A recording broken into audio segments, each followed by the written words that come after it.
देश में चुनावी सरगर्मियां शुरू हो गई हैं। बिहार में विधानसभा चुनाव की तारीखों का ऐलान भी हो गया है, जिसके साथ ही सभी राजनीतिक पार्टियों ने जनता को लुभाना शुरू कर दिया है। और चुनावी मुद्दा बना है बेरोजगारी। बेरोजगारी के इसी मुद्दे को गरमाते हुए तेजस्वी यादव ने तो यहां तक कह डाला कि सरकार बनने पर कैबिनेट की पहली बैठक में पहली कलम से वो राज्य के 10 लाख बेरोजगारों को सरकारी नौकरी देंगे। चलिए, ये कलमा तो हर पार्टी पढ़ रही है, लेकिन देश में बेरोजगारी और बेरोजगारों की दशा क्या है वो जान लीजिए।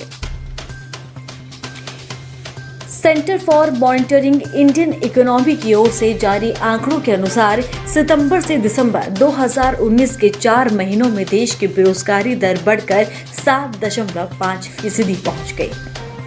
यही नहीं, उच्च शिक्षित युवाओं की बेरोजगारी दर बढ़कर 60% तक पहुंच गई।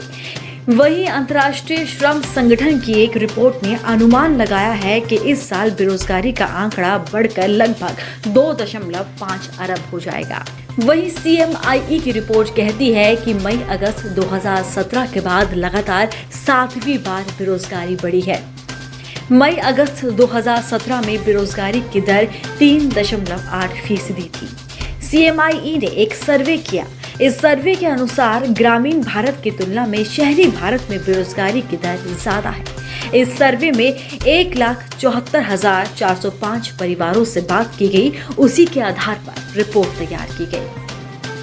इस रिपोर्ट के अनुसार सितंबर से दिसंबर महीने में शहरी भारत में बेरोजगारी की दर 9% तक पहुंच गई। वहीं ग्रामीण भारत में इस दौरान बेरोजगारी 6.8% रही।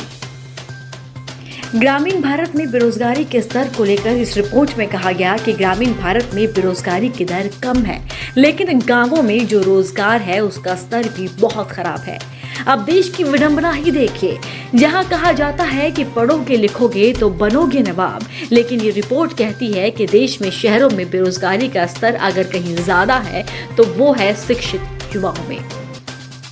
20 से 24 साल के युवाओं में बेरोजगारी की दर 37% है।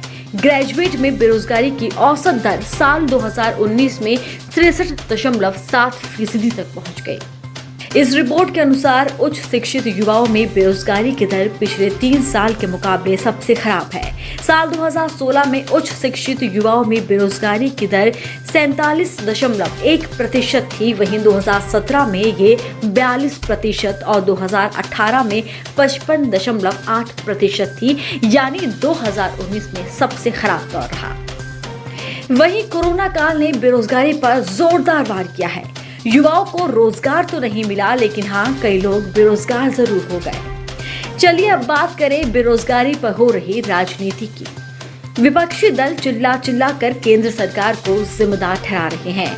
वहीं सरकार ये कहकर अपना बचाव कर रही है कि कोविड-19 के चलते देश में बेरोजगारी बढ़ी है। लेकिन इस रिपोर्ट का क्या, जो ये कहती है कि देश में बेरोजगारी अभी हाल फिलहाल में नहीं, लेकिन बीते सालों से बढ़ती आ रही है। ऐसे में ये कहना गलत नहीं होगा कि युवाओं को रोजगार दिलाने में मोदी सरकार विफल रही है, लेकिन हाँ, विपक्षी केंद्र सरकार को कटघरे में खड़ा कर अपनी जवाबदेही से मुंह नहीं फेर सकते, क्योंकि देश में युवा तब भी बेरोजगार था जब सत्ता में मोदी सरकार ने